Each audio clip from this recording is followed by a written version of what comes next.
도대체 무슨 생각으로 이러신 거예요? 네? 왜 그랬을까? 누구를 향한 결정이었을까? 이제 그 여자의 진짜 이야기가 시작됩니다. 보고 나면 누구든 한 번쯤 자신을 돌아보게 될 이야기. 무료인 구독과 좋아요는 지금 꼭 부탁드립니다. 새벽 5시 정희는 휴대폰 알람이 울리기도 전에 눈을 떴습니다. 천장의 어둠이 익숙했어요. 형광등 스위치를 찾는 손끝이 정확했고 발가락이 차가운 마루를 디뎠을 때도 몸서리치지 않았습니다. 1년째 반복되는 아침이었으니까요. 부엌으로 향하는 발걸음은 소리를 내지 않았습니다. 양말을 2켤레 겹쳐 신는 습관이 생긴 지도 오래였죠. 가스레인지 손잡이를 돌리는 손목의 각도, 냄비에 물을 붓는 양, 소금 한 꼬집의 무게까지 몸이 기억했습니다. 미역국 냄새가 퍼지기 시작하면 정희는 도마 위에서 팔을 썰었어요. 칼날이 도마를 두드리는 소리조차 최소한으로 줄였습니다. 손자 준서의 도시락 반찬은 따로 조리했습니다. 고춧가루 대신 케첩을 살짝, 간장 대신 굴소스를 조금. 12살 아이의 입맛을 맞추느라 정희의 레시피 노트는 빼곡해졌어요. 손녀 지은이는 김가루에 참기름 뿌린 밥을 좋아했습니다. 정희는 노란 포스트잇에 알러지 주의라고 적어 도시락 뚜껑에 붙였어요. 땅콩이 들어간 반찬은 절대 넣지 않았습니다. 거실로 나와 먼지걸레를 밀었습니다. 소파 밑에서 구겨진 영수증이 나왔어요. 놀이공원 입장료, 팝콘과 솜사탕 구매네요. 2024년 12월 25일자였습니다. 정희는 영수증을 펴서 보다가 다시 구겨 휴지통에 넣었어요. 크리스마스에 자신만 빠진 가족 나들이였다는 걸 굳이 확인할 필요는 없었으니까요. 베란다 화분들에 물을 주며 정희는 잎사귀에 먼지를 하나하나 닦았습니다. 고무나무 잎이 유독 시들어 보였어요. 정희의 방만 해가 잘 들지 않았거든요. 북향이라 오전 내내 어두웠고 오후에도 건너편 아파트에 가려 햇빛이 닿지 않았습니다. 창문을 조금 더 열었어요. 바람이라도 잘 들어오라는 마음이었죠. 세탁기에 빨랫감을 넣고 돌렸습니다. 며느리 수진의 블라우스는 따로 손세탁했어요. 20만 원짜리 명품이라며 강조했던 게 기억났거든요.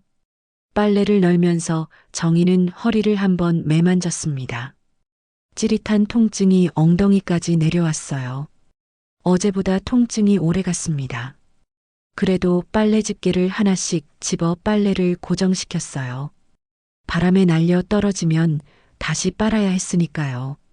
7시가 되자 아들 현준이 방에서 나왔습니다. 정희는 다림질에 둔 와이셔츠를 건넸어요. 넥타이는 파란색 줄무늬가 어떨까? 현주는 고개를 끄덕이며 거울 앞에 섰습니다. 정희는 넥타이를 매는 아들의 뒷모습을 보며 입을 다물었어요. 말이 많아지면 잔소리가 되고 잔소리가 되면 아들의 표정이 굳어진다는 걸 알았거든요. 며느리 수진이 안방에서 나왔습니다. 새로 산 실크 가운을 걸치고 있었어요. 정희를 보더니 눈썹을 찌푸렸습니다. 어머니, 또 새벽부터 부엌에서 소란 떠셨죠? 제가 못 잤잖아요. 미안해, 조용히 하려고 했는데. 매일 그러시면서요. 우리 수면 방해하시는 거 한두 번이 아니에요. 수지는 냉장고를 열어 정희가 만들어둔 아침 반찬들을 보더니 코웃음을 쳤습니다. 이게 뭐예요? 또 멸치볶음이에요? 어제도 먹었는데. 어머니는 메뉴 개발이라는 게 없으세요? 정희는 고개를 숙였습니다. 멸치가 세일해서 많이 사둔 게 잘못이었나 싶었어요. 다음부턴 다른 걸 해놓을게. 다음에도 똑같을 텐데요, 뭐. 수지는 정희가 차려놓은 밥상을 거들떠보지도 않고 토스트를 꺼냈습니다.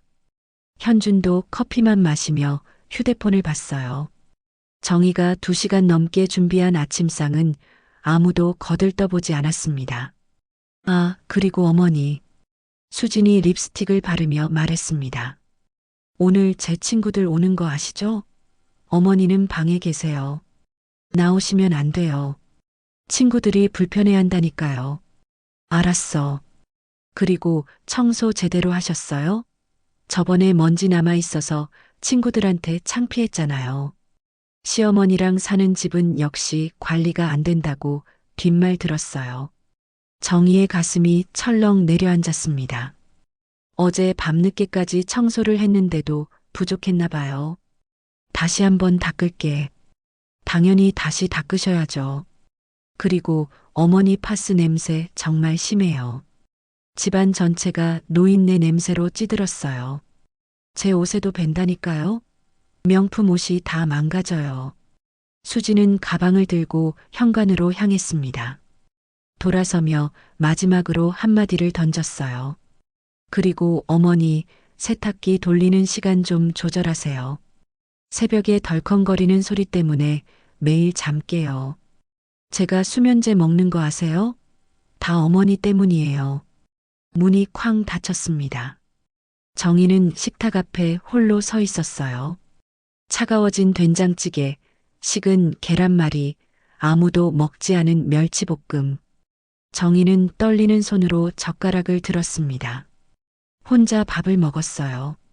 목구멍으로 넘어가지 않았지만 억지로 삼켰습니다. 음식을 버리면 또 잔소리를 들을 테니까요. 설거지를 하던 정희의 눈에 거울이 비쳤습니다.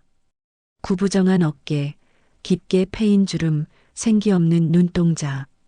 68세 김정희의 모습이었습니다. 며느리도 어머니도 할머니도 아닌 그저 집안의 투명인간 같은 존재. 정희는 고무장갑을 벗고 손목 보호대를 찼습니다. 가사도우미 일을 나가야 했어요. 외출 준비를 하며 정희는 지갑을 확인했습니다. 10,000원짜리 한 장과 1,000원짜리 몇 개. 이번 달 용돈 20만 원은 벌써 바닥을 보이고 있었어요. 현관문을 나서며 정희는 뒤를 돌아봤습니다. 아무도 없는 거실, 아무도 먹지 않은 식탁, 아무도 관심 없는 자신의 존재. 정희는 문을 조용히 닫았습니다. 소리 내면 안 되니까요. 며느리가 싫어하니까요. 계단을 내려가는 정희의 발걸음은 무거웠습니다. 허리 통증이 심해져도 병원에 갈 돈이 없었어요. 팥으로 버텨야 했습니다. 그렇게 정희의 하루가 시작됐습니다. 보이지 않는 존재로서의 하루가요. 토요일 오후 3시 정희는 부엌에서 케이크 박스를 조심스럽게 열었습니다. 손녀 지은이의 10살 생일이었어요. 생크림이 한쪽으로 쏠리지 않게 수평을 맞춰들었습니다. 딸기 장식이 미끄러질까봐 걸음도 천천히 옮겼죠. 8만 원짜리 케이크였습니다. 정희의 한 달 용돈 절반에 가까운 금액이었어요. 거실 테이블에 케이크를 놓는 순간 정희의 팔이 떨렸습니다. 무거운 건 아니었는데 손목이 시큰거렸어요. 하지만 표정을 관리했습니다. 아파 보이면 짐이 된다는 걸 알았거든요. 할머니, 케이크다. 지은이가 뛰어와 정희의 허리를 껴안았습니다. 정희는 아이의 머리를 쓰다듬으며 미소 지었어요.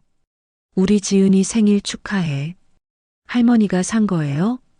그럼 우리 공주님 생일인데. 수진이 안방에서 나오더니 케이크를 보고는 인상을 찌푸렸습니다.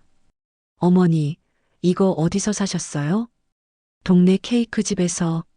아니, 제가 강남 유명한 데서 예약해놨다니까요. 어머니가 왜 맘대로 사오세요? 수진의 목소리가 높아졌습니다. 정희는 당황해서 케이크 박스를 들었어요. 미안해, 몰랐어. 내가 환불하고. 환불은 무슨, 벌써 뜯으셨잖아요. 이거 얼마 주고 사셨어요? 8만 원. 8만 원요? 어머니, 그 돈이 어디서 났어요? 제가 드린 용돈 다 쓰신 거 아니에요? 어머니 병원비도 못 내시면서 쓸데없는 데는 돈 쓰시네요. 수지는 케이크 박스를 거칠게 들어 냉장고에 넣었습니다. 정희가 정성스럽게 골랐던 딸기가 한쪽으로 쏠렸어요. 그리고 어머니, 오늘 제 친구들 와요. 저번에도 말씀드렸죠? 방에 계세요. 절대 나오시면 안 돼요. 지은이 생일인데. 지은이 생일이라고 어머니가 나오셔야 해요? 사진 찍을 건데 어머니 나오시면 분위기 깨져요. 어머니 요즘 얼굴도 너무 늙어 보이시고 옷도 남루하시잖아요. 정희의 얼굴이 하얗게 질렸습니다. 수지는 거울 앞에서 머리를 매만지며 계속 말했어요. 솔직히 친구들한테 시어머니랑 산다는 것도 창피한데 어머니까지 나오시면 저 진짜 못 살아요. 친구들이 저 불쌍하다고 수군거리는 거 아세요? 알았어. 방에 있을게. 그리고 어머니. 수진이 차갑게 덧붙였습니다. 과일 깎아주시는 건 좋은데요. 어머니 손 좀 깨끗이 씻으세요. 저번에 친구들이 그러더라고요. 노인네 손으로 만진 거 먹기 찝찝하다고. 저도 솔직히 그래요. 정희는 자신의 손을 내려다봤습니다. 주름지고 검버섯이 난 손. 평생 가족을 위해 일한 손이었어요. 그 손이 더럽다니. 정희는 주먹을 쥐었습니다. 떨리는 손을 감추려고요. 오후 4시 초인종이 울렸습니다. 수진의 친구들이 도착한 거였어요. 4명의 여자들이 들어오며 웃음소리를 터뜨렸습니다. 정희는 현관에서 슬리퍼를 정리하려 했어요. 어머니, 제가 할게요. 어머니는 방으로 가세요. 수진이 낮게 쏘아붙였습니다. 친구들 앞에서는 목소리를 낮췄지만 눈빛은 날카로웠어요.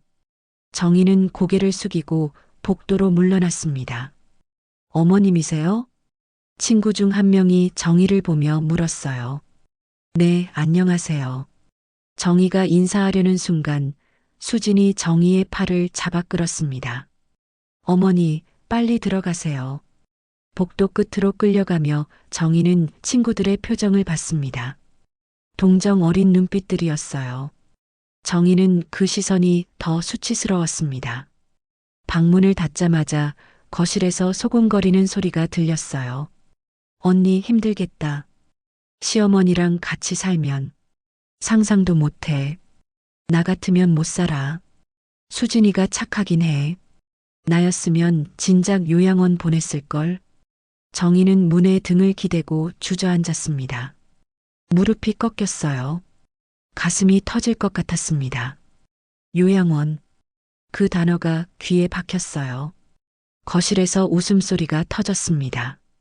케이크 자르는 소리, 포크 부딪히는 소리, 행복한 가족의 소리들. 정희는 그 소리들 사이에 없었어요. 생일 축하 노래가 울려 퍼질 때 정희는 베개를 꺼내 얼굴을 묻었습니다. 1시간쯤 지났을까요? 똑똑 조심스럽게 문을 두드리는 소리가 났어요. 할머니, 지은이었습니다. 정희는 급히 눈물을 닦고 문을 열었어요. 할머니, 케이크. 지은이가 작은 접시를 들고 있었습니다. 정희가 산 케이크 한 조각이었어요. 수진이 주문한 강남 케이크는 이미 다 먹은 모양이었습니다. 엄마가 할머니 안 줬어요. 그래서 내가 몰래 가져왔어. 아이의 눈에 눈물이 고였습니다. 정희는 아이를 껴안았어요. 고마워, 우리 지은이. 할머니, 왜 방에만 있어야 돼요?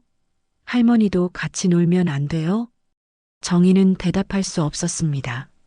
뭐라고 설명해야 할까요? 할머니가 나가면 분위기가 깨진다고, 할머니 얼굴이 늙어서 사진이 망친다고, 할머니 손이 더럽다고 말할 수는 없었어요. 할머니가 좀 피곤해서 그래. 지은이는 나가서 재미있게 놀아. 지은이가 나가고 정희는 케이크를 내려다봤습니다. 8만 원짜리 케이크. 한 입 베어 물었어요. 달콤했지만 쓴맛이 났습니다. 눈물이 섞여서일까요? 밤 10시가 되어서야 손님들이 떠났습니다. 정희는 방문 틈으로 거실을 봤어요. 어질러진 테이블, 바닥에 떨어진 음식 부스러기들. 정희는 조용히 나와 청소를 시작했습니다. 수진이 지은이를 재우고 나와서는 소파에 앉았어요. 정희가 바닥을 닦는 모습을 보며 말했습니다. 어머니, 오늘 좀 섭섭하셨죠? 정희는 걸레질하는 손을 멈추지 않았습니다. 아니야. 근데 어쩌겠어요. 어머니가 나오시면 진짜 분위기가 어색해져요.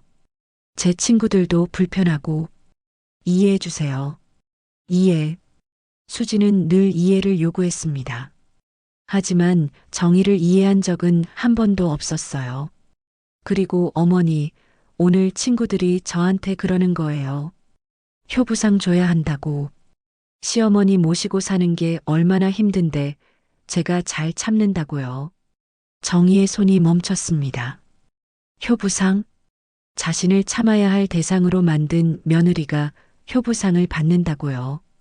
근데 솔직히 어머니, 진짜 힘들어요. 어머니 때문에 제 인생이 망가지는 것 같아요. 수지는 휴대폰을 보며 하품을 했습니다. 어머니도 좀 생각해 주세요. 젊은 사람들이 얼마나 힘든데요. 요즘 애들 키우는 것도 힘들고 친구 관리하는 것도 스트레스예요. 거기다 시어머니까지 신경 써야 하니까 제가 우울증 걸릴 것 같아요. 정희는 걸레를 꽉 쥐었습니다. 물이 뚝뚝 떨어졌어요. 미안해. 미안하다고만 하지 마시고요. 진짜 좀 조심해 주세요. 어머니 파스 냄새, 어머니 기침 소리, 어머니 걸어 다니는 소리, 다 신경 쓰여요. 저 예민해서 못 살겠어요.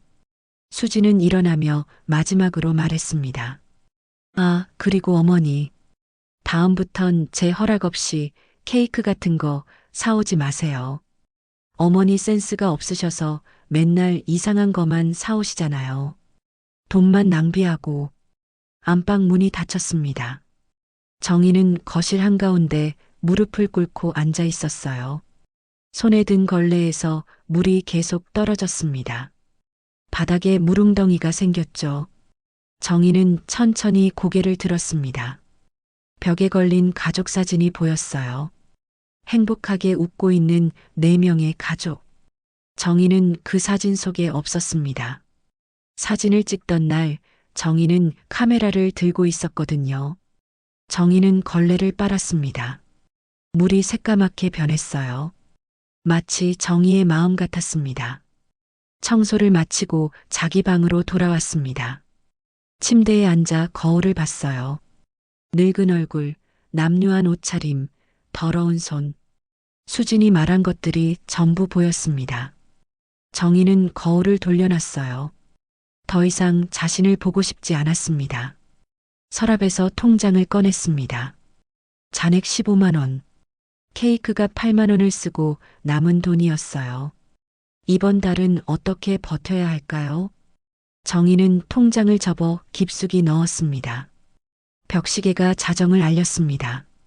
지은이의 생일이 끝나고 있었어요. 정희에게는 모욕의 하루가 끝나고 있었습니다.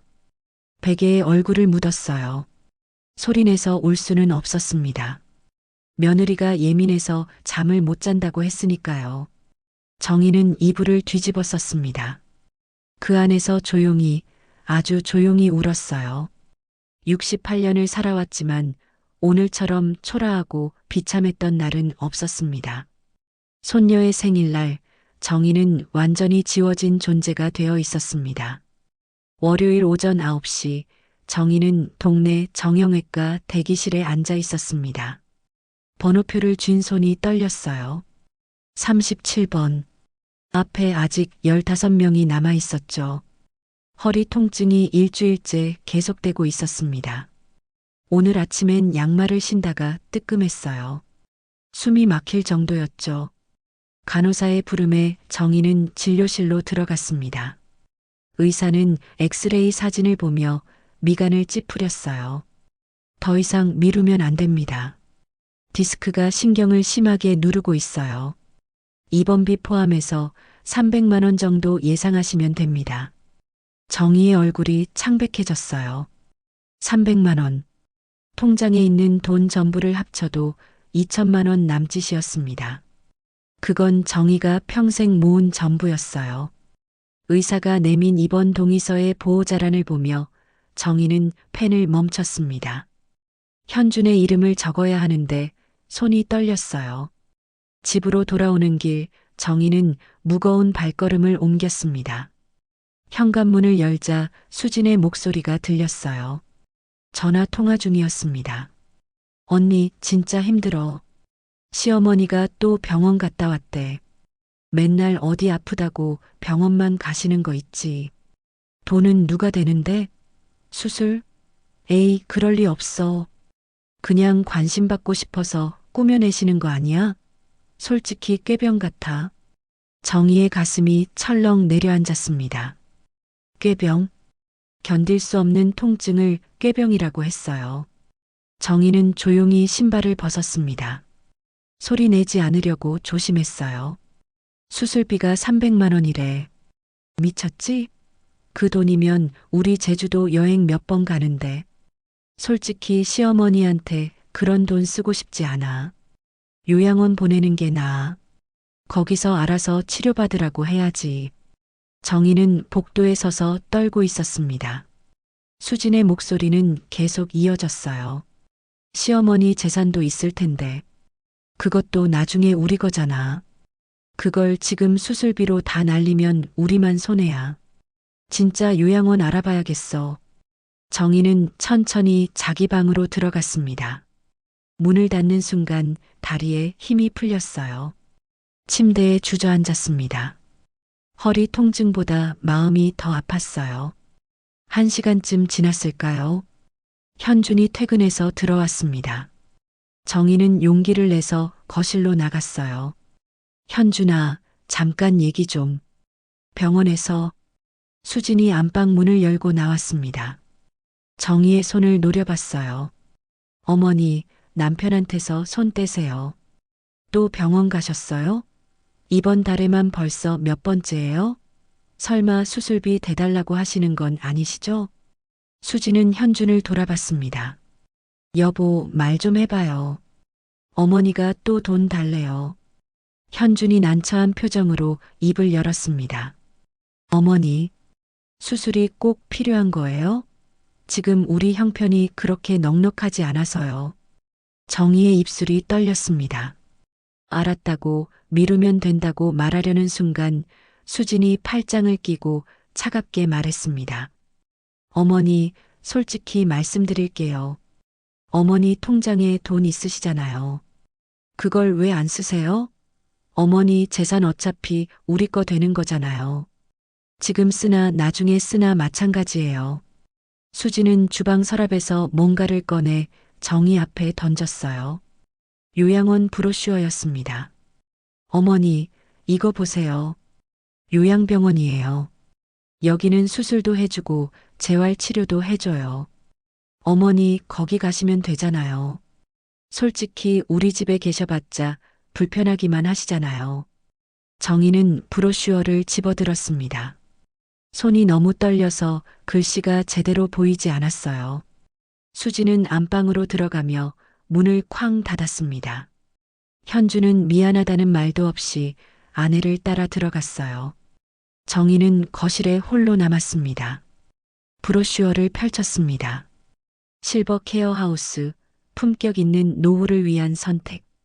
월 250만 원, 입소 보증금 3천만 원. 정희가 평생 모은 돈으로도 1년을 버티기 힘든 금액이었어요. 밤 10시 정희는 허리 통증을 참으며 주방으로 갔습니다. 설거지가 쌓여 있었어요. 수진이 일부러 안 한 것 같았습니다. 설거지를 하다가 접시를 떨어뜨렸어요. 와장창 깨지는 소리가 집안에 울렸습니다. 안방 문이 벌컥 열렸어요. 어머니, 지금 몇 시인데 그렇게 시끄럽게 해요. 맨날 뭘 깨뜨리고 흘리고 제대로 하시는 게 하나도 없어요. 정희는 무릎을 꿇고 깨진 접시를 주었습니다. 손가락에 파편이 박혀 피가 났어요. 어머니, 피 흘리지 마세요. 바닥에 피 묻으면 누가 닦아요. 수지는 휴지를 던지듯 내밀었습니다. 정희는 피나는 손가락을 휴지로 감쌌어요. 깨진 접시를 다 주우려는데 허리에서 뚝 소리가 났습니다. 정희는 그 자리에 주저앉았습니다. 통증이 너무 심해서 일어날 수가 없었어요. 현준이 나와 정희를 부축하려 했습니다. 하지만 수진이 팔을 잡았어요. 여보, 그냥 둬요. 꾀병이에요. 수술비 받으려고 아픈 척 하시는 거예요. 정희는 고개를 들어 며느리를 봤습니다. 수진의 눈에는 동정도 미안함도 없었어요. 오직 짜증과 혐오만 가득했습니다. 현주는 아내의 손을 뿌리치지 못했습니다. 그저 미안하다는 듯 고개를 숙였을 뿐이었어요. 정희는 스스로 일어났습니다. 벽을 짚고 소파를 잡고 간신히 몸을 일으켰어요. 허리가 찢어지는 것 같았지만 소리 내지 않았습니다.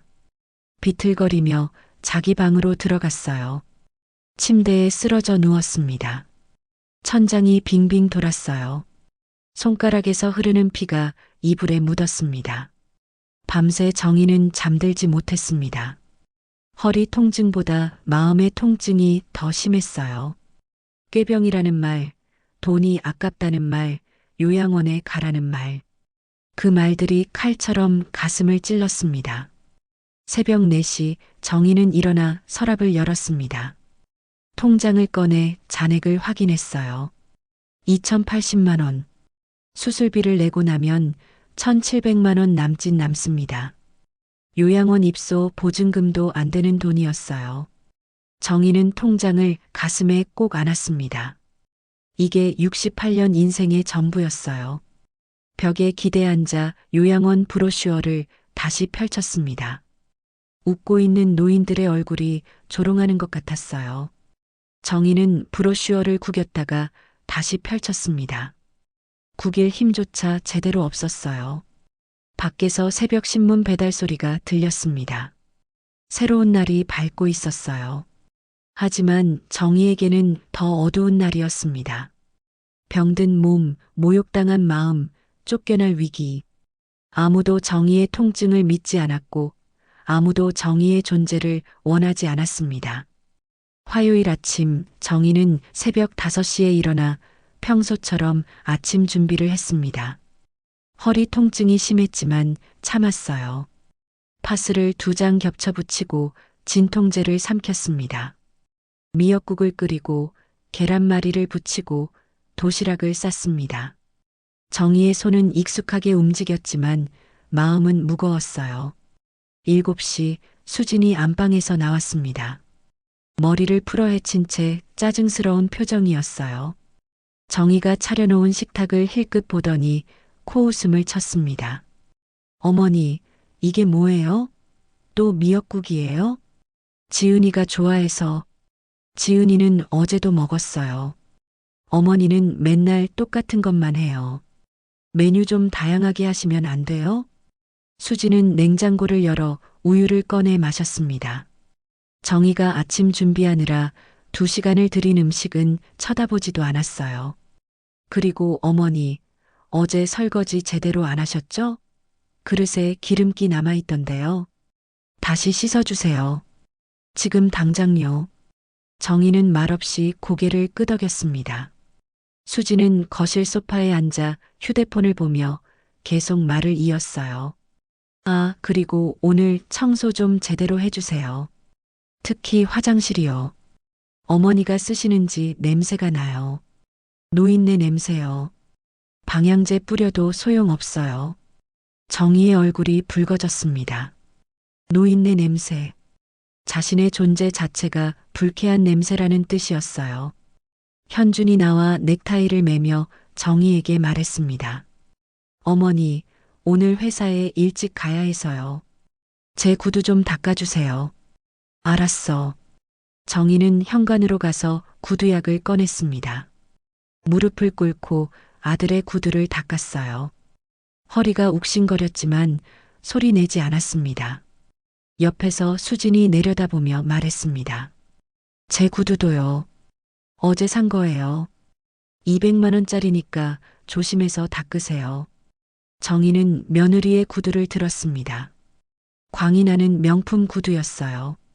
자신의 한 달 용돈보다 비싼 신발. 정희는 조심스럽게 먼지를 털고 천으로 닦았습니다. 제대로 닦으세요. 어머니 손 떨리시잖아요. 혹시 긁으면 어머니가 물어내셔야 해요. 가족이 나간 후 정희는 설거지를 다시 했습니다. 수진이 지적한 그릇들을 하나하나 뜨거운 물에 다시 씻었어요. 손이 빨개지도록 문질렀습니다. 기름기가 남아있으면 안 되니까요. 청소를 시작했습니다. 거실, 안방, 아이들 방, 화장실까지 무릎을 꿇고 구석구석 닦았어요. 허리가 끊어질 것 같았지만 멈출 수 없었습니다. 화장실에서 정희는 변기를 닦으며 눈물을 흘렸습니다. 68년을 살아왔는데 이제는 화장실 청소부가 됐어요. 머리를 숙이고 변기를 닦는 자신의 모습이 초라했습니다. 거울에 비친 얼굴은 더 늙어 보였어요. 점심때 수진이 친구들과 전화 통화를 했습니다. 정희는 부엌에서 설거지를 하며 들을 수밖에 없었어요. 언니, 우리 시어머니 진짜 답답해. 시키는 것도 제대로 못해. 청소하라면 청소도 엉망이고 요리는 맨날 똑같은 것만 하고 솔직히 가사 도우미 쓰는 게 나을 것 같아. 돈은 더 들어도 제대로라도 하잖아. 정희의 손이 멈췄습니다. 가사 도우미보다 못하다는 말이었어요. 맞아. 차라리 시설 보내고 도우미 쓸까봐. 그게 정신 건강에 좋을 것 같아. 매일 시어머니 얼굴 보는 것도 스트레스거든. 아침에 보면 하루가 우울해져. 정희는 싱크대에 손을 짚고 서 있었습니다. 다리에 힘이 풀렸어요. 자신의 얼굴을 보는 것만으로도 사람을 우울하게 만든다니. 오후 3시 정희는 빨래를 널다가 어지러웠습니다. 아침부터 아무것도 먹지 못했거든요. 식탁에 차려놓은 밥은 아무도 먹지 않았고 정희는 그걸 치우느라 자기 식사를 거른 것이었어요. 베란다 바닥에 주저앉았습니다. 숨을 고르며 하늘을 올려다봤어요. 파란 하늘이 보였습니다. 저 하늘 아래 정희는 갇혀 있었어요. 저녁 6시 가족이 돌아왔습니다. 정희는 저녁 식사를 차렸어요. 갈비찜을 만들었습니다. 3시간 동안 서서 준비한 음식이었죠. 식탁에 둘러앉았지만 분위기는 차가웠습니다. 수진이 갈비를 집어먹더니 얼굴을 찌푸렸습니다. 어머니, 이거 너무 짜요. 도저히 못 먹겠어요. 미안해, 간을 다시는 무슨요? 이미 다 만들어놨잖아요. 어머니, 요리 좀 배우세요. 맨날 이 모양이에요. 수지는 젓가락을 내려놓고 라면을 끓이러 갔습니다. 현준도 먹는 둥 마는 둥 하더니 자리에서 일어났어요.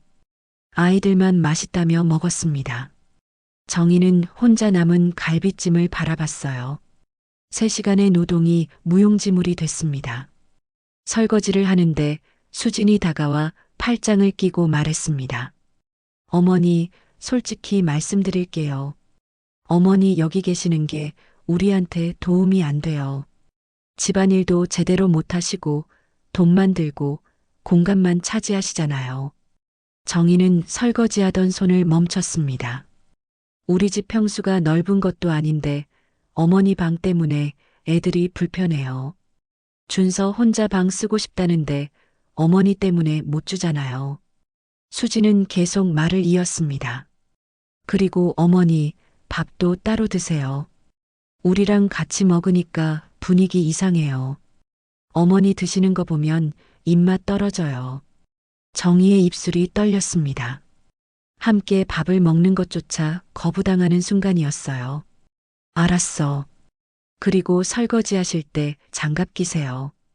어머니 손으로 만진 그릇 쓰기 싫어요. 위생적이지 않아 보여요. 정희는 고무장갑을 낀 손을 내려다봤습니다. 이미 끼고 있었는데도 수지는 그걸 지적했어요. 정의의 존재 자체가 불결하다는 뜻이었습니다. 밤 10시 정희는 자기 방에 들어갔습니다. 침대에 앉아 거울을 봤어요. 노인네 냄새가 나는 얼굴, 보기만 해도 우울해지는 얼굴, 불결한 손. 수진이 말한 것들이 전부 보였습니다. 정희는 거울을 뒤집어 놨어요. 서랍에서 수첩을 꺼냈습니다. 오늘 들은 말들을 적었어요. 노인네 냄새, 가사 도우미보다 못함, 도움이 안 됨, 따로 먹으라. 글씨가 흐려졌습니다. 눈물이 떨어졌거든요. 정희는 수첩을 덮고 불을 껐습니다. 어둠 속에서 천장을 바라봤어요. 이 집에서 정희는 가족이 아니었습니다. 하인도 가사 도우미도 아닌 그저 쫓아내고 싶은 짐이었어요. 정희는 이불을 뒤집어 쓰고 조용히 흐느꼈습니다. 소리내면 안 되니까요. 며느리가 예민하다고 했으니까요. 벽시계가 자정을 알렸습니다. 정희의 하루가 끝나고 있었어요. 식모처럼 일하고 짐처럼 취급받은 하루. 내일도 모레도 이런 날이 계속될 것입니다. 정희는 그걸 알았지만 어쩔 수 없었어요. 갈 곳이 없었으니까요. 금요일 저녁 정희는 부엌에서 저녁 준비를 하고 있었습니다. 수진이 오늘 친정 식구들을 초대했거든요. 장모님, 처남 내외가 온다고 했습니다. 정희는 아침부터 장을 보고 음식을 준비했어요. 잡채, 갈비찜, 전, 나물 반찬까지. 손이 10개라도 모자랐습니다. 오후 5시 수진이 부엌으로 들어왔습니다. 정희가 만든 음식들을 하나하나 확인하더니 혀를 찼어요. 어머니, 이게 뭐예요?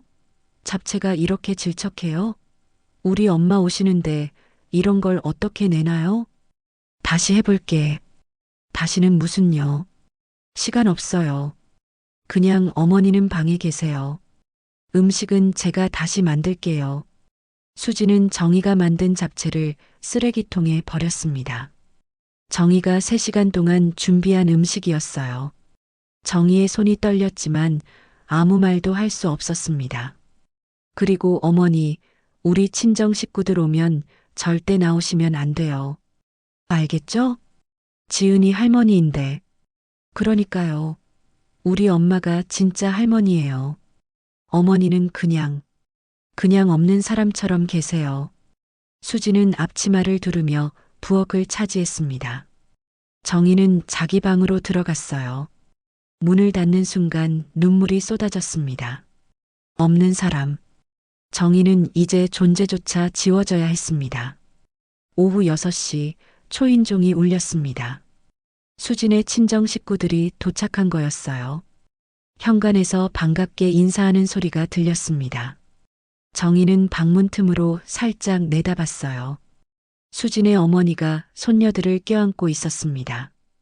우리 공주들, 할머니가 얼마나 보고 싶었는지 몰라. 할머니, 아이들의 환한 웃음소리가 집안을 가득 채웠습니다. 정희는 문을 닫았어요. 자신도 할머니인데 아이들에게는 2명의 할머니가 있는 것 같았습니다. 하나는 환영받는 할머니, 하나는 숨어 있어야 하는 할머니. 거실에서 웃음소리와 대화소리가 들렸습니다.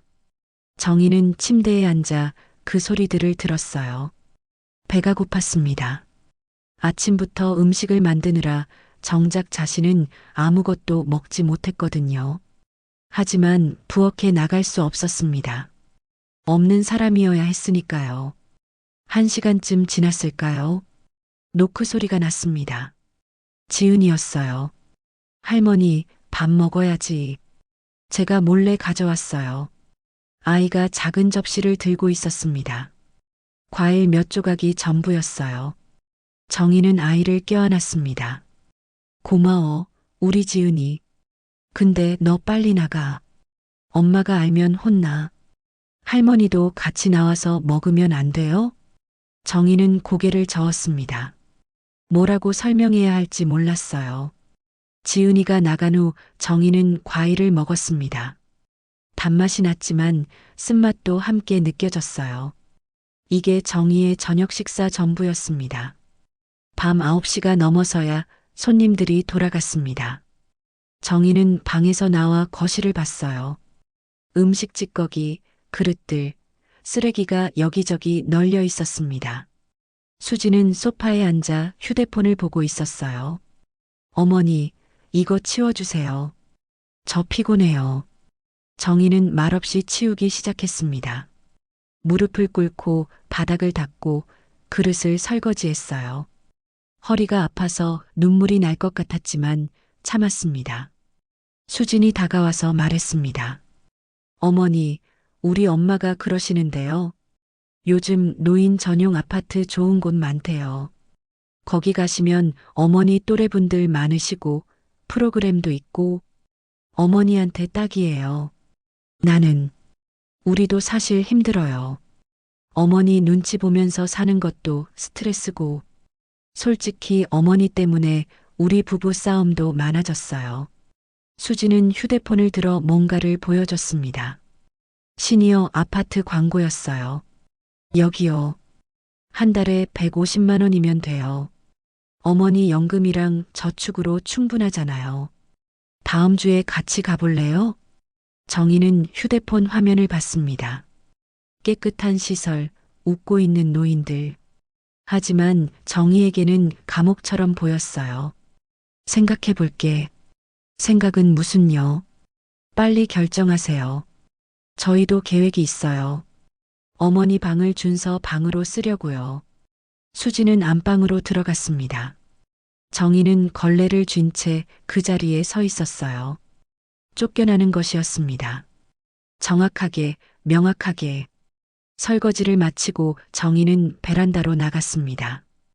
밤 공기가 차갑게 얼굴을 스쳤어요. 아래 놀이터에 아이들이 뛰어놀고 있었습니다. 웃음소리가 들렸어요.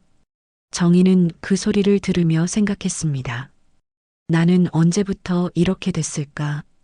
아무것도 아닌 존재가. 자정이 넘어 정희는 방으로 돌아왔습니다. 침대에 앉아 서랍을 열었어요. 통장, 보험증서, 적금 만기 안내문. 정희의 전 재산 목록이었습니다. 이걸로 시니어 아파트에 가라는 거였어요. 며느리는 이미 계산을 끝낸 것 같았습니다. 정희는 통장을 펼쳤습니다. 2,080만 원. 68년을 살아온 대가였어요. 그리고 이 돈으로 정희는 이 집에서 쫓겨나야 했습니다. 손주들도 못 보고 아들도 못 보고 홀로 시설에 들어가야 했어요. 새벽 2시 정희는 잠들지 못하고 천장을 바라봤습니다. 옆집에서 웃음소리가 들렸어요. 행복한 가정의 소리였습니다. 정희의 집에는 그런 소리가 없었어요. 정희가 있으면 행복이 사라진다고 했으니까요. 정희는 베개를 껴안았습니다. 68년 중 이토록 외롭고 서러운 밤은 없었어요. 가족이 있는데 혼자였고 집이 있는데 쫓겨나고 살아있는데 죽은 것 같았습니다. 벽시계가 3시를 알렸습니다. 정희는 눈을 감았어요. 내일 아침에도 일어나서 밥을 차려야 했습니다. 아무 일 없었던 것처럼.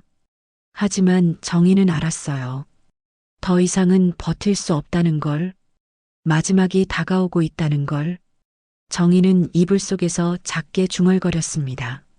이제 정말 끝인가 봐. 그 말과 함께 눈물이 베개를 적셨습니다. 소리 없이 조용히 아무도 모르게 정희의 마지막 밤이 그렇게 깊어가고 있었습니다. 토요일 새벽 4시 정희는 눈을 떴습니다. 알람도 울리지 않았는데 잠에서 깬 거였어요. 어둠 속에서 천장을 바라봤습니다. 오늘은 뭔가 달랐어요. 정희의 마음속에 단단한 무언가가 자리 잡고 있었습니다. 정희는 침대에서 일어나 서랍을 열었습니다. 통장, 도장, 신분증을 꺼내 투명 파일에 넣었어요.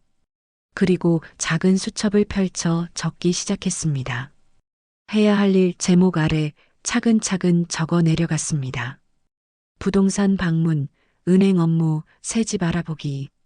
정희의 손은 떨리지 않았어요.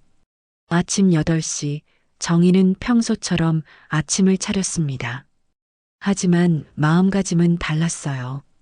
이게 마지막 일 수도 있다는 생각으로 음식을 만들었습니다. 정성스럽게 그러나 미련 없이 수진이 나와서 식탁을 보더니 또 불평했습니다. 어머니, 왜 이렇게 많이 하셨어요? 다 남는데. 음식물 쓰레기 버리는 것도 돈이에요. 정희는 대답하지 않았습니다. 그저 고개만 끄덕였어요. 수진의 말이 더 이상 가슴에 박히지 않았습니다. 무뎌진 것이 아니라 이미 결심을 했기 때문이었어요. 가족이 나간 후 정희는 외출 준비를 했습니다. 깨끗한 옷을 꺼내 입고 화장도 조금 했어요. 거울을 보니 낯선 얼굴이었습니다. 며칠 만에 제대로 본 자신의 모습, 주름지고 늙었지만 오늘은 눈빛이 달랐어요. 결연함이 서려 있었습니다. 오전 9시 정희는 부동산 사무소 앞에 섰습니다. 심호흡을 한 번 하고 문을 열었어요. 책상에 앉은 중년 남자가 정희를 맞았습니다. 어서 오세요. 무엇을 도와드릴까요? 집을 팔려고 합니다. 정희의 목소리는 또렷했습니다. 남자는 놀란 표정으로 정희를 봤어요. 혼자 오셨어요? 보통 가족분들과 같이 오시는데 제 명의 집입니다. 혼자 처리하려고요. 정희는 준비해온 등기부등본을 내밀었습니다. 남자는 서류를 확인하더니 고개를 끄덕였어요. 신촌동 아파트시네요. 지금 시세가 좋습니다. 7억 정도 예상하시면 됩니다. 얼마나 빨리 팔 수 있나요? 금매로 내놓으시면 일주일 안에 가능합니다. 정희는 망설이지 않았습니다. 그렇게 해주세요. 계약서에 서명하는 정희의 손은 떨리지 않았어요. 오히려 시원했습니다. 이제 돌아갈 수 없었지만 정희는 후회하지 않았어요. 부동산을 나와 정희는 은행으로 향했습니다. 통장 정리를 했어요. 자동이체 내역, 적금 만기일, 연금 계좌까지 하나하나 확인했습니다. 창구 직원이 물었습니다. 정리하시는 이유가 있으신가요? 새로운 시작을 하려고요. 정희는 미소 지었습니다. 진심 어린 미소였어요. 점심때 정희는 작은 식당에 들어갔습니다. 혼자 밥을 먹는 게 얼마만인지 몰랐어요. 김치찌개 정식을 시켰습니다. 뜨거운 국물을 한 숟가락 떠먹으니 눈물이 났습니다. 맛있어서가 아니라 아무 눈치 보지 않고 먹을 수 있어서였어요. 밥을 먹으며 정희는 생각했습니다. 지난 1년, 아니 더 오래전부터 정희는 눈치만 보며 살았어요. 숨소리조차 줄이며 존재를 지우며 투명인간처럼. 이제 그런 삶은 끝내야 했습니다. 오후 2시 정희는 영천행 버스 시간표를 확인했습니다. 친구 영순에게 전화를 걸었어요. 영순아, 나야. 정희야. 무슨 일이야? 영천에 집 좀 알아봐 줄 수 있어? 작은 집. 혼자 살 집. 전화 너머로 침묵이 흘렀습니다. 영순이 조심스럽게 물었어요. 정희야. 무슨 일 있어? 응. 있어. 나중에 천천히 얘기할게. 일단 집 좀 알아봐 줘. 알았어. 내가 알아볼게. 근데 정희야, 괜찮아? 정희는 눈물이 날 것 같았지만 참았습니다. 응. 이제 괜찮을 거야. 전화를 끊고 정희는 공원 벤치에 앉았습니다. 아이들이 놀이터에서 뛰어놀고 있었어요. 엄마들이 옆에서 지켜보며 웃고 있었습니다. 정희도 저런 시절이 있었어요. 현준이가 어렸을 때 놀이터에서 함께 놀아주던 시절. 그때는 행복했었죠. 언제부터 틀어진 걸까요? 며느리를 맞이하면서, 손주들이 태어나면서, 아니면 정희가 늙어가면서. 정희는 정확한 순간을 알 수 없었어요. 어느새 정희는 가족의 짐이 되어 있었습니다. 오후 5시 집으로 돌아왔습니다. 조용했어요. 정희는 자기 방으로 들어가 짐을 정리하기 시작했습니다. 옷가지, 사진첩, 소중한 물건들, 버릴 것과 가져갈 것을 나눴어요. 평생 모은 물건들이었지만 필요한 건 많지 않았습니다. 서랍 깊숙한 곳에서 오래된 사진첩을 꺼냈습니다. 남편과 찍은 결혼사진, 현준이 태어났을 때 사진, 돌잔치 사진, 행복했던 순간들이 담겨 있었어요. 정희는 사진을 한 장 한 장 넘기며 울었습니다. 이 시절로 돌아갈 수는 없었습니다.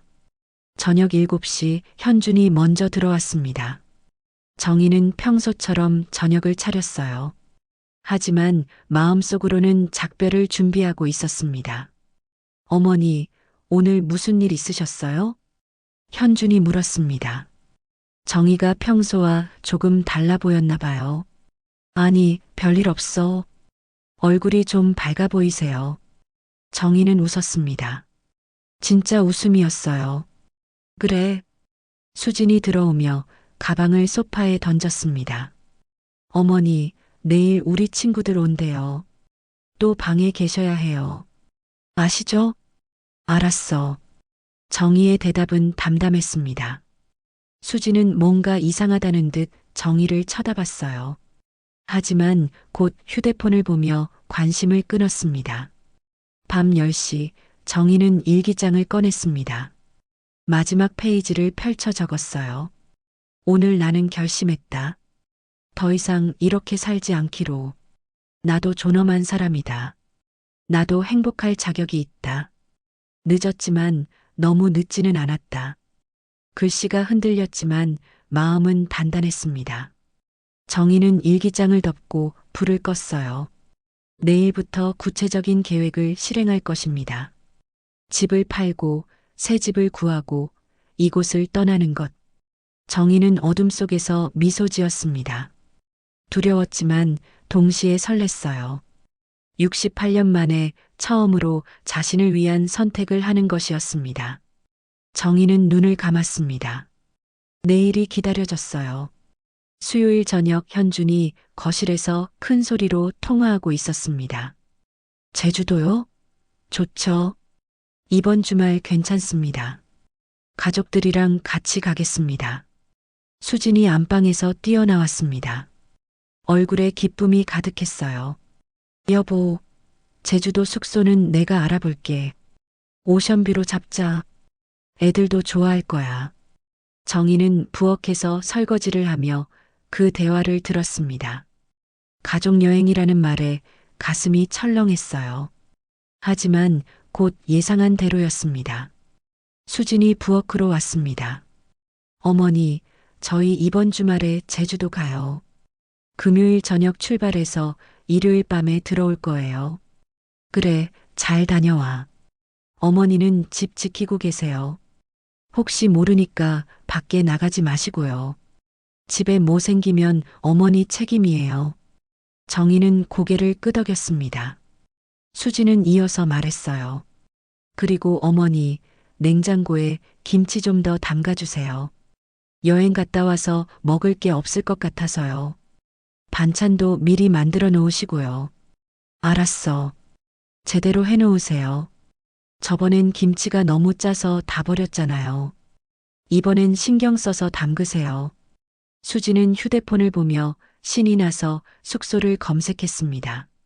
정희는 설거지를 계속했어요. 하지만 마음속으로는 다른 생각을 하고 있었습니다. 이틀, 가족이 없는 이틀, 정희에게 주어진 마지막 기회였어요. 목요일 하루 종일 정희는 김치를 담그고 반찬을 만들었습니다. 수진이 시킨 대로 했어요. 하지만 이번에는 의미가 달랐습니다. 이게 마지막이라는 걸 알았거든요. 정희는 정성스럽게 그러나 미련 없이 준비했습니다. 금요일 오후 6시 현준 가족은 캐리어를 끌고 현관으로 나왔습니다. 아이들은 신이 나 있었어요. 할머니, 우리 제주도 가요. 그래, 재미있게 놀다 와. 정희는 아이들의 머리를 쓰다듬었습니다. 지은이가 정희를 꼭 안았어요. 할머니도 같이 가면 안 돼요? 할머니는 집 지켜야지. 지은이는 엄마 아빠랑 재미있게 놀다 와. 수진이 지은이의 손을 잡아 끌었습니다. 지은아, 빨리 가자. 비행기 놓치겠어. 현관문이 닫혔습니다. 정희는 문 앞에 서서 가족이 떠나는 소리를 들었어요. 엘리베이터 버튼 누르는 소리, 문 닫히는 소리, 멀어지는 발소리. 모든 소리가 사라지자 집안이 조용해졌습니다. 정희는 거실로 나와 둘러봤습니다. 텅 빈 집. 처음으로 정희 혼자만의 공간이 됐어요. 숨죽이지 않아도 되고 눈치 보지 않아도 되는 시간. 정희는 깊게 숨을 들이쉬었습니다. 자유의 공기였어요. 잠시 멍하니 서 있다가 정희는 움직이기 시작했습니다. 방으로 가서 준비해둔 서류 가방을 꺼냈어요. 통장, 도장, 신분증, 부동산 계약서.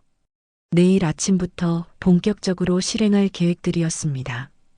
그날 밤 정희는 오랜만에 거실 소파에 앉아 텔레비전을 켰습니다. 볼륨을 평소보다 조금 크게 틀었어요. 수진이 시끄럽다고 뭐라 할 일도 없었습니다. 드라마를 보며 정희는 웃기도 하고 울기도 했어요. 자유롭게 거리낌 없이. 밤 11시 정희는 안방 문을 열어봤습니다. 평소에는 절대 들어갈 수 없는 공간이었어요. 넓은 침대, 깨끗한 침구, 좋은 가구들. 정희의 방과는 너무 달랐습니다. 정희는 문을 닫았어요. 부러운 게 아니라 씁쓸했습니다. 토요일 아침 정희는 새벽 5시가 아닌 7시에 일어났습니다. 누구의 아침을 차릴 필요가 없었거든요. 천천히 세수를 하고 여유롭게 커피를 내렸어요. 토스트 한 장에 계란 하나. 정희 혼자를 위한 아침이었습니다. 아침 9시 정희는 부동산 사무소로 갔습니다. 어제 전화로 약속을 잡아둔 거였어요. 어제 전화 주신 분이시죠? 매수자가 나타났습니다. 급하게 찾으시는 분이라 계약금 치르고 싶다는데요. 좋습니다. 정희는 망설이지 않았습니다. 계약서를 검토하고 서명했어요. 계약금 1억 4천만 원이 정희의 통장으로 입금됐습니다.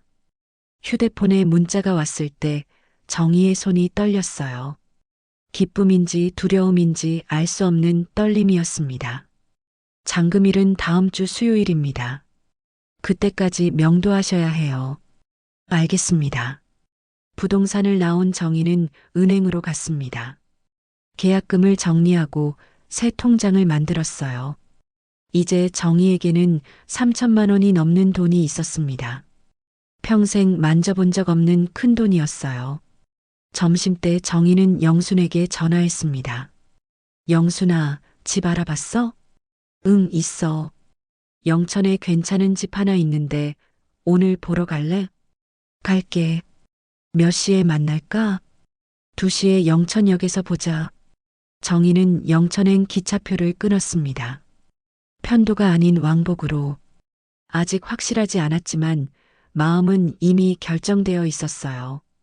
오후 2시 영천역에서 영순을 만났습니다. 50년 친구였지만 만난 지는 1년이 넘었어요. 영순은 정희를 보자마자 눈물을 글썽였습니다.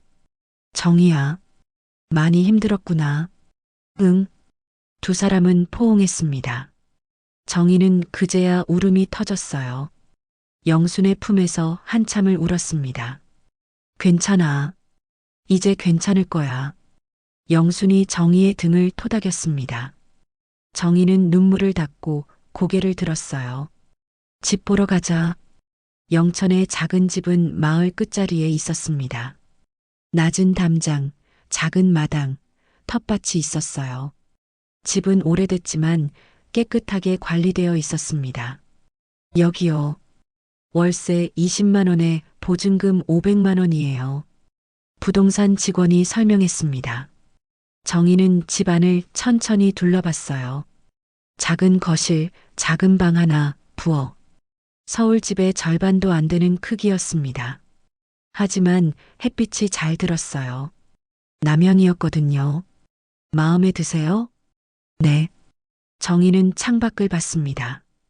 텃밭에 상추가 자라고 있었어요. 저 텃밭에서 정희도 뭔가를 키울 수 있을 것 같았습니다. 자신만의 것을 계약하겠습니다. 지금요? 부동산 직원이 놀란 표정을 지었습니다. 정희는 가방에서 통장과 도장을 꺼냈어요. 네, 지금요. 계약은 30분 만에 끝났습니다. 정희는 집 열쇠를 받았어요. 손바닥에 쥔 열쇠가 따뜻했습니다. 이제 정희에게도 진짜 집이 생긴 것이었어요. 영순과 작별하고 서울로 돌아오는 기차 안에서 정희는 창밖을 봤습니다. 석양이 지고 있었어요. 붉은 노을이 아름다웠습니다. 정희는 휴대폰을 꺼내 사진을 찍었어요. 새로운 시작을 기념하는 사진이었습니다. 밤 9시 집에 도착했습니다. 여전히 조용했어요. 정희는 자기 방으로 가서 짐을 정리하기 시작했습니다.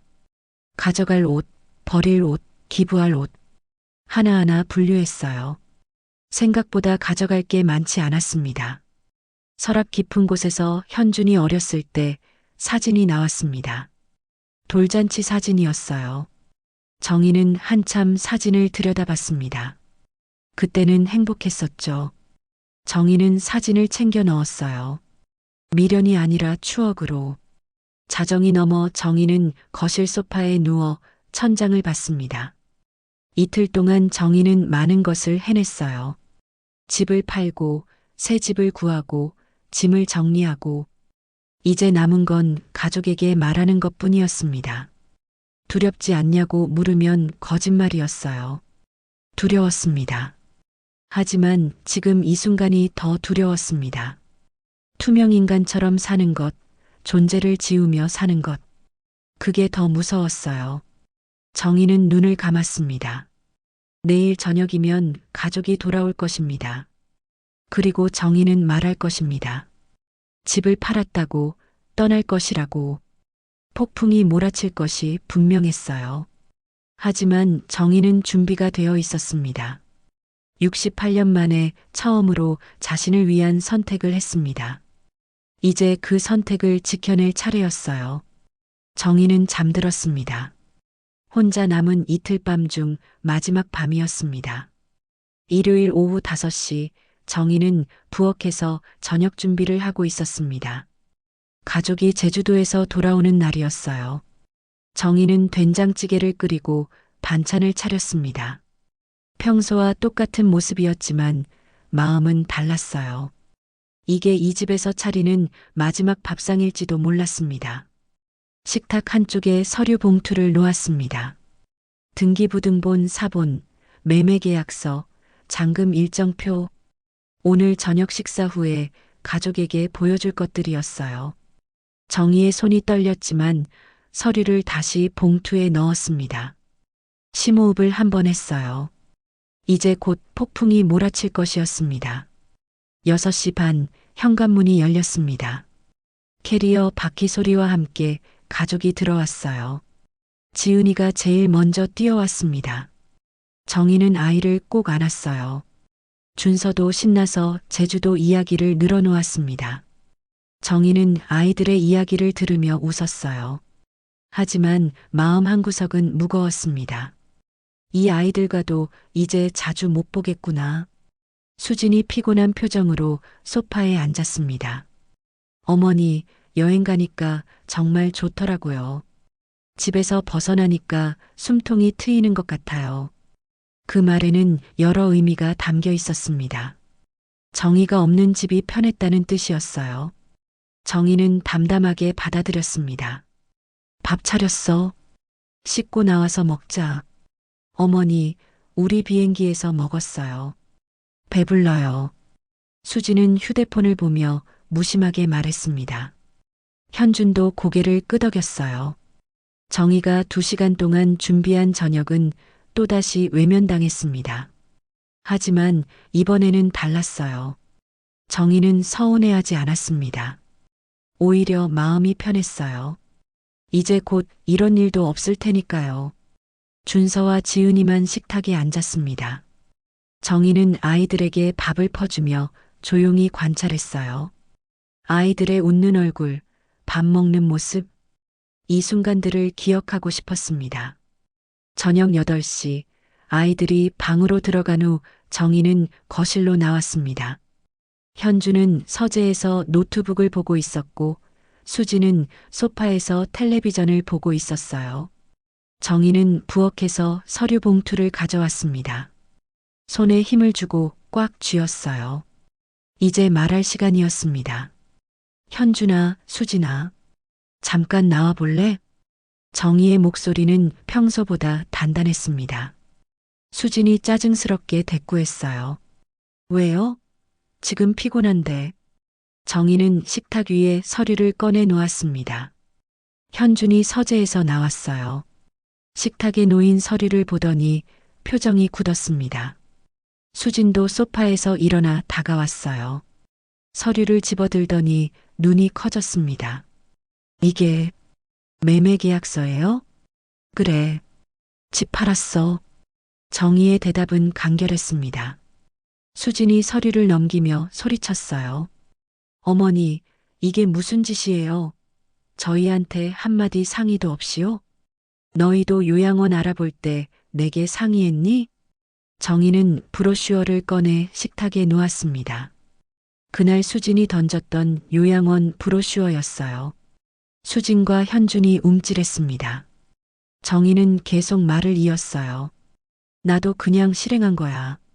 수진이 베란다로 달려가더니 돌아와 소리쳤습니다. 짐이 없어요. 어머니 짐들이 다 없어요. 영천으로 보냈어. 내가 살 집으로. 영천이요? 어머니 미쳤어요? 수진의 얼굴이 일그러졌습니다. 정희는 의자에 앉은 채 차분하게 말했어요. 미치지 않았어. 정신 차린 거야. 잔금일은 다음 주 수요일이야. 그 전에 이사 가면 돼. 현준이 계산기를 두드리기 시작했습니다. 당황한 표정이었어요. 수지는 휴대폰을 꺼내 들었습니다. 어머니, 이거 법적으로 문제 있어요. 변호사한테 상담받을 거예요. 상담받아봐. 4명의 재산이니까 소용없을 거야. 정희는 일어서서 자기 방으로 향했습니다. 뒤에서 수진의 울부짖는 소리가 들렸어요. 현준이 부르는 소리도 들렸지만 정희는 돌아보지 않았습니다. 방으로 들어가 문을 닫았어요. 밖에서 수진과 현준이 다투는 소리가 들렸습니다. 고함, 울음, 비난. 모든 소리가 뒤섞였어요. 정희는 침대에 앉아 그 소리들을 들었습니다. 가슴이 아팠지만 흔들리지 않았어요. 이미 결정한 일이었습니다. 1시간쯤 지났을까요? 현준이 방문을 두드렸습니다. 정희는 문을 열었어요. 현준의 눈이 빨갛게 충혈되어 있었습니다. 왜 이러세요? 우리가 그렇게 서운하게 해드렸어요? 서운한 게 아니야. 그냥 각자 살고 싶은 거야. 어머니 혼자 어떻게 사시려고요? 내가 알아서 해. 너희도 이제 내 식구끼리 알아서 살아. 현주는 더 말하려다가 포기했습니다. 정희의 눈빛이 너무 단단했거든요. 처음 보는 어머니의 모습이었습니다. 현주는 고개를 숙이고 거실로 돌아갔어요. 정희는 다시 문을 닫았습니다. 벽시계가 10시를 알렸어요. 거실에서는 여전히 수진이 전화 통화를 하고 있었습니다. 친정 어머니한테 하소연하는 것 같았어요. 정희는 귀를 막았습니다. 더 이상 들을 필요가 없었어요. 침대에 누워 천장을 봤습니다. 오늘 정희는 선전포고를 한 것이었어요. 더 이상 참지 않겠다는, 더 이상 당하지 않겠다는 선언. 폭풍은 이제 시작이었습니다. 앞으로 며칠은 더 힘들 것이었어요. 하지만 정희는 준비되어 있었습니다. 서랍에서 영천집 열쇠를 꺼냈습니다. 손에 쥐니 따뜻했어요. 이 작은 열쇠가 정희의 새로운 삶을 열어줄 것이었습니다. 정희는 열쇠를 가슴에 꽉 쥐었어요. 새벽 1시가 넘어서야 집안이 조용해졌습니다. 수진과 현준도 지쳐서 잠든 것 같았어요. 정희는 거실로 나가 식탁에 놓인 서류들을 정리했습니다. 모든 게 명확하게 기록되어 있었어요. 계약금 입금 내역, 잔금 일정, 명도 조건. 정희는 냉장고를 열었습니다. 자신이 담근 김치, 만들어 놓은 반찬들. 이제 이것들도 마지막이었어요. 정희는 물 한 잔을 마시고 다시 방으로 돌아갔습니다. 침대에 누워 눈을 감았습니다. 내일부터 본격적인 전쟁이 시작될 것입니다. 수지는 더 악랄하게 나올 것이고 현주는 설득하려 들 것이었어요. 하지만 정희는 절대 흔들리지 않을 것입니다. 이번만큼은 자신을 위한 선택이었으니까요. 정희는 영천의 작은 집을 상상했습니다. 햇빛 잘 드는 거실, 텃밭에서 가꿀 상추, 아무 눈치 보지 않고 마실 차 한 잔. 그 생각만으로도 마음이 편안해졌어요. 정희는 미소 지으며 잠들었습니다. 폭풍 전야의 마지막 평화였습니다. 월요일 아침 정희는 새벽 5시에 일어났습니다. 평소와 똑같은 시간이었어요. 하지만 오늘은 아침을 차리지 않았습니다. 정희는 자기 방에서 짐을 정리하고 있었어요. 필요한 서류들을 다시 확인하고 챙겨갈 물건들을 정리했습니다.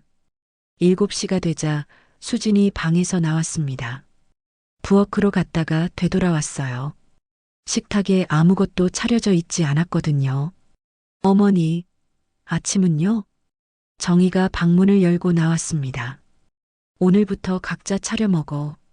나도 내일 해야 하니까. 수진의 얼굴이 붉어졌습니다. 어머니, 지금 뭐 하시는 거예요? 파업이에요?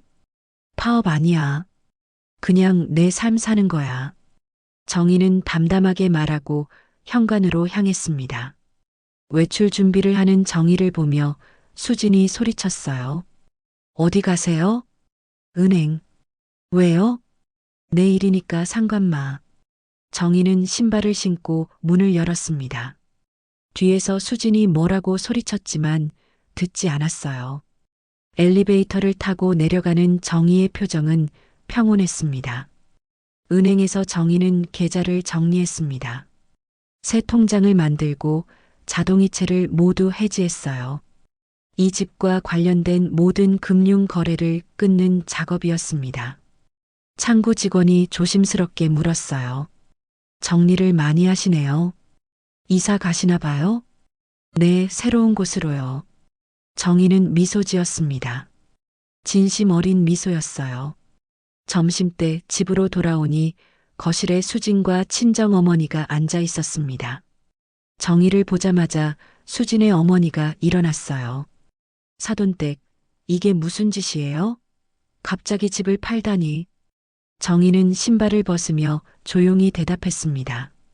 제 명의 집이라 제 마음대로 했습니다. 그래도 가족이 있는데 어떻게 상의도 없이. 제 며느리도 요양원 알아볼 때 저한테 상의 안 했습니다. 정희의 목소리는 차분했지만 단호했습니다. 수진의 어머니가 말문이 막혔어요.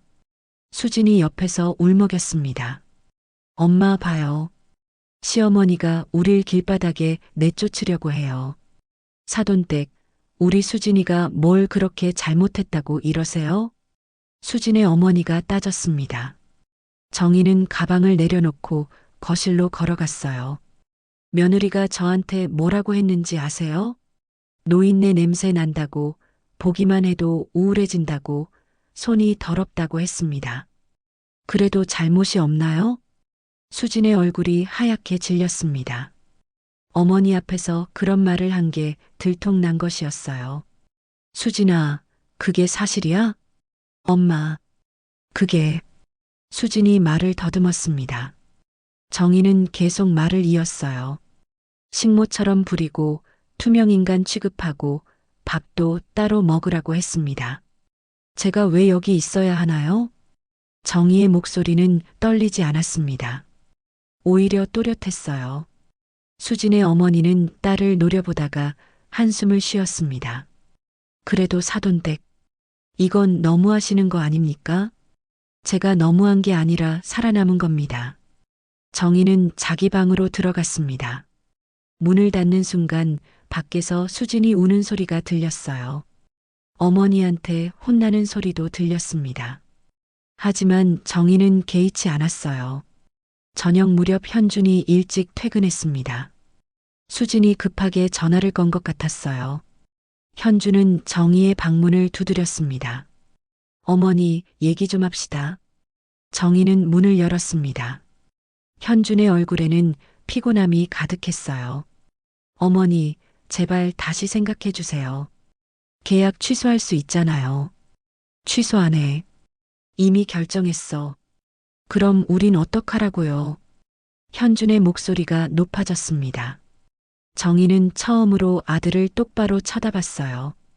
현준아, 너 대기업 부장이잖아. 연봉도 많이 받고. 그런데 왜 전세 하나 못 구해? 그게 나한테 기생하려고 했던 거 아니야? 내 집에서 살면서 돈 아끼려고? 현주는 아무 말도 못했습니다. 정희의 말이 사실이었거든요. 나도 내 인생 살 권리 있어. 너희도 이제 어른이니까 알아서 해. 정희는 문을 닫으려 했습니다. 현준이 문을 잡았어요. 어머니, 우리가 정말 그렇게 못되게 굴었나요? 그래. 정희의 대답은 명확했습니다. 현주는 손을 놓았어요. 정희는 문을 닫았습니다. 화요일 아침 정희는 이삿짐 센터에 전화했습니다. 자기 집만 싸달라고 했어요. 오후에 기사들이 왔습니다. 정희의 방에 있는 물건들만 박스에 담았어요. 많지 않았습니다. 박스 10개면 충분했습니다. 수진이 퇴근해서 박스들을 보고는 주저앉았습니다. 진짜 가시는구나. 정희는 대답하지 않았습니다. 주방에서 마지막으로 저녁을 준비했어요. 된장찌개, 계란말이, 김치. 이 집에서 만드는 마지막 식사였습니다. 저녁 식탁에 가족이 모였습니다. 아무도 말이 없었어요. 지은이가 조심스럽게 물었습니다. 할머니, 정말 가요? 응. 할머니가 살 집이 있어. 우리 못 봐요? 가끔 보지. 할머니가 보러 올게. 지은이의 눈에 눈물이 고였습니다. 정희도 가슴이 아팠지만 참았어요. 여기서 무너지면 안 됐습니다. 수진이 젓가락을 내려놓았습니다.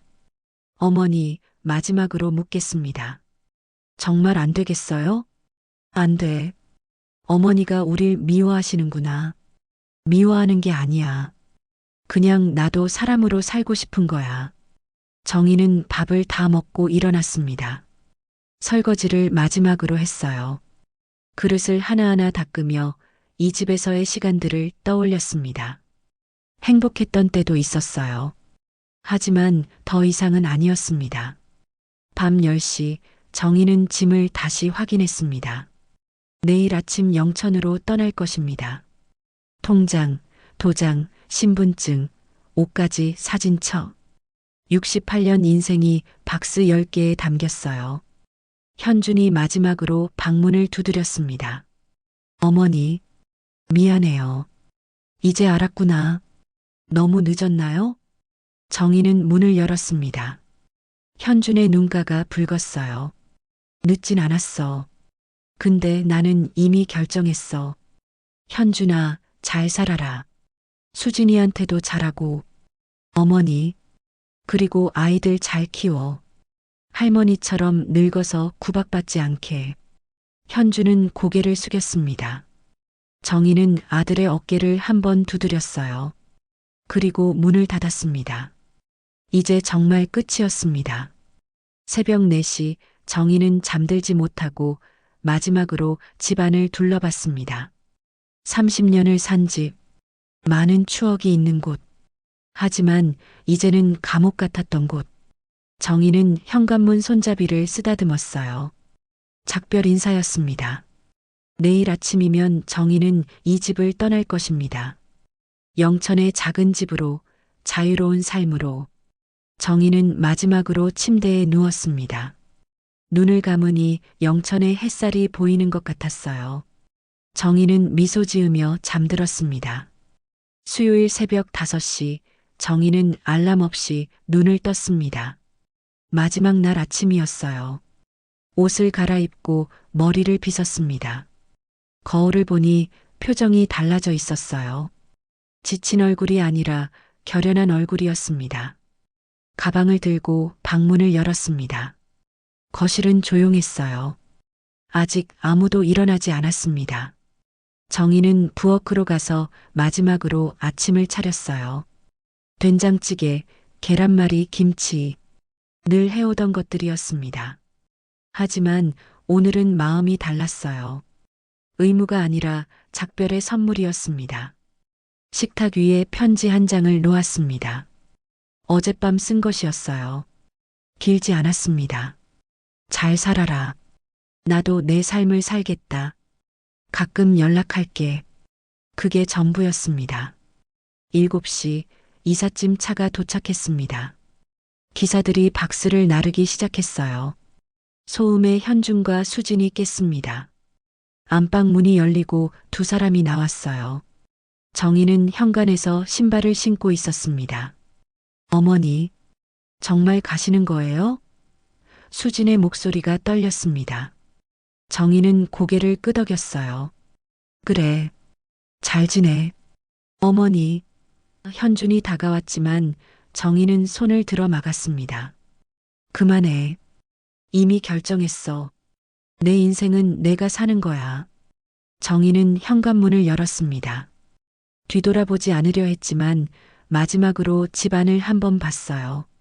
30년을 산 집, 아들이 자란 집, 손주들이 뛰어놀던 집. 하지만 정희에게는 감옥이었던 집. 안녕. 정희는 문을 닫았습니다. 엘리베이터를 타고 내려가는 동안 눈물이 났어요. 슬퍼서가 아니라 해방감 때문이었습니다. 정희는 눈물을 닦고 밖으로 나갔습니다. 이삿짐 차를 타고 영천으로 향했습니다. 창밖으로 서울이 멀어졌어요. 고층 빌딩, 복잡한 도로, 바쁜 사람들. 정희는 그 모든 것에서 벗어나고 있었습니다. 2시간을 달려 영천에 도착했어요. 공기가 달랐습니다. 맑고 깨끗했어요. 작은 집 앞에 차가 섰습니다. 낮은 담장, 작은 마당, 텃밭. 정희는 차에서 내려 집을 바라봤어요. 서울 집의 절반도 안 되는 크기였습니다. 하지만 이곳이 정희의 집이었어요. 진짜 정희의 집. 짐을 들여놓고 기사들이 떠났습니다. 정희는 혼자 남았어요. 텅 빈 집에서 정희는 가운데 서 있었습니다. 조용했어요. 하지만 외롭지 않았습니다. 오히려 평화로웠어요. 박스를 하나씩 풀기 시작했습니다. 옷을 장롱에 넣고 그릇을 부엌에 정리하고 사진첩을 책장에 꽂았어요. 하나하나 제자리를 찾아갔습니다. 정희도 제자리를 찾는 중이었어요. 점심때 옆집 최 할머니가 찾아왔습니다. 들기름 한 병을 들고 있었어요. 새로 오셨다면서요? 이거 드세요. 부엌 복 들어오라고. 감사합니다. 정희는 진심으로 인사했습니다. 누군가 먼저 찾아와 준 것이 얼마 만인지 몰랐어요. 혼자 사세요? 네, 혼자요. 외롭지 않겠어요? 괜찮아요. 저는 혼자가 편해요. 최 할머니는 고개를 끄덕이며 웃었습니다. 그래요. 나이 들면 혼자가 제일 편하지. 뭐 필요한 거 있으면 언제든 말씀하세요. 최 할머니가 간 후 정희는 텃밭으로 나갔습니다. 흙을 만졌어요. 촉촉하고 따뜻했습니다. 상추 씨앗을 뿌렸어요. 고추 모종도 심었습니다. 허리를 굽히고 펴는 게 힘들었지만 아프지 않았어요. 아니, 아팠지만 견딜만 했습니다. 이건 정희 자신을 위한 일이었으니까요. 저녁이 되었습니다. 정희는 혼자 밥을 지었어요. 된장찌개를 끓이고 김치를 꺼냈습니다. 작은 상이었지만 정희에게는 최고의 식사였어요. 아무 눈치 보지 않고 먹을 수 있었으니까요. 밥을 먹으며 창밖을 봤습니다. 해가 지고 있었어요. 붉은 노을이 아름다웠습니다. 정희는 휴대폰을 꺼내 사진을 찍었어요. 새 삶의 첫 노을이었습니다. 휴대폰이 울렸습니다. 현준이었어요. 정희는 잠시 망설이다가 받았습니다. 어머니, 잘 도착하셨어요? 응. 집은 괜찮으세요? 응, 좋아. 침묵이 흘렀습니다. 현준이 조심스럽게 말했어요. 어머니, 정말 미안해요. 우리가 너무 못됐어요. 정희는 눈물이 날 것 같았지만 참았습니다. 이제 알았으면 됐어. 현준아, 너희도 잘 살아. 어머니, 보러 가도 될까요? 나중에 내가 자리 잡으면 연락할게. 전화를 끊고 정희는 한참을 창밖을 봤습니다. 별이 뜨기 시작했어요. 서울에서는 보이지 않던 별들이었습니다. 정희는 별을 보며 미소 지었어요. 밤 10시 정희는 일기장을 꺼냈습니다. 새 페이지를 펼쳐 적었어요. 오늘부터 나의 진짜 삶이 시작됐다. 68년 만에. 늦었지만 후회는 없다. 이제 나는 나로 산다. 김정희로. 일기장을 덮고 침대에 누웠습니다. 낯선 천장이었지만 불안하지 않았어요. 오히려 편안했습니다. 처음으로 정희만의 공간이었으니까요. 한 달이 지났습니다. 정희는 읍내 시장에서 장을 봤어요. 채소가게 사장님이 정희를 알아봤습니다. 어머니, 오늘은 시금치 좋은 거 들어왔어요. 단골이 된 것 같아 기분이 좋았어요. 마을회관에서 스마트폰 교실도 다녔습니다. 같은 나이 또래 할머니들과 친해졌어요.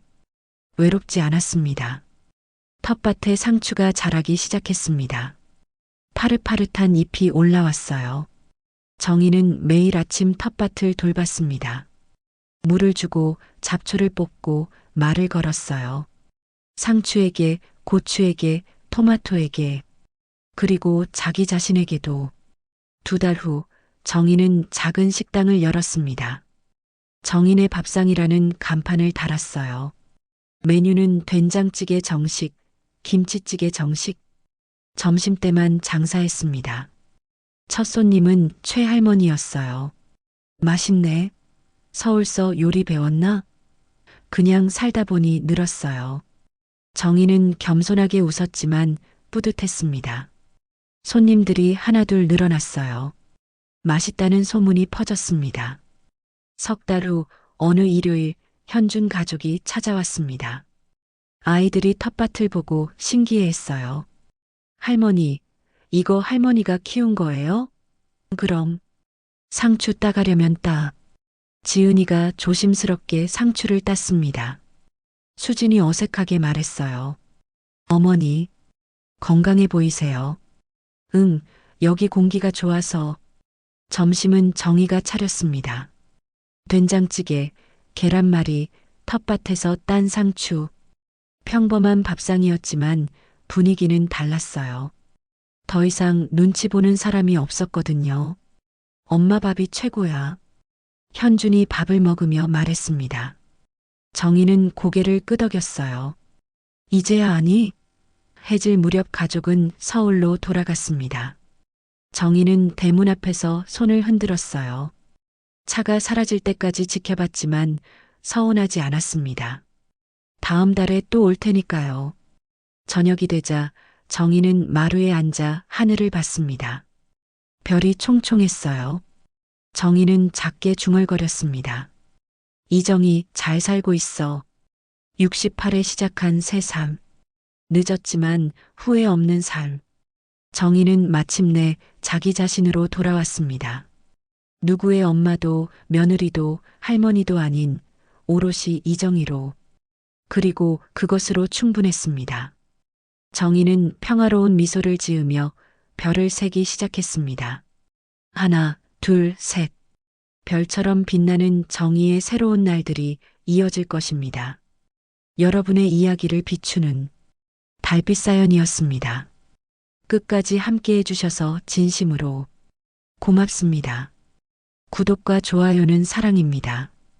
댓글로 여러분의 생각도 알려주세요. 항상 건강하세요.